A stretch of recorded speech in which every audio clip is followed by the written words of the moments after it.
When people think about AI, they imagine pages of terrifying equations. But that's not where AI actually starts. AI doesn't begin with advanced math, it begins with something much simpler. To understand AI, you don't need to memorize formulas, you need a small toolkit. A few ideas that repeat again and again, quietly doing all the work under the surface. The first tool is algebra. Algebra is really about balance. Whatever you do on one side, you do on the other until things line up. Algebra lets us work with unknowns. It teaches us how to rearrange ideas and solve for what we don't yet know. That skill turns out to be essential for learning systems. This is exactly how AI learns. A model makes a mistake, then nudges its weight slightly to reduce that error.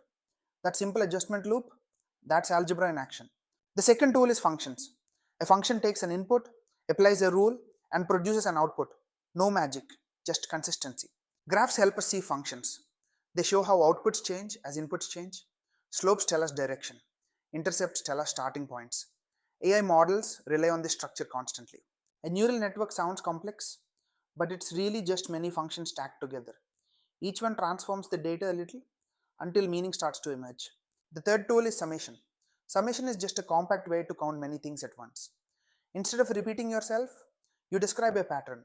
This symbol tells us three things: where to start, what to add, and where to stop. AI uses this constantly to combine information. AI learns by measuring error, it compares predictions to reality, then sums up how wrong it was.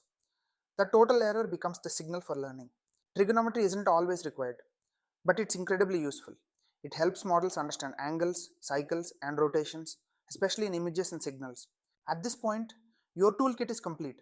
You can manipulate expressions, understand functions, read summations. That's already more than enough to build real AI intuition. Now comes the fun part. We stop talking about tools and start building with them. And everything begins with the simplest object of all, the scalar.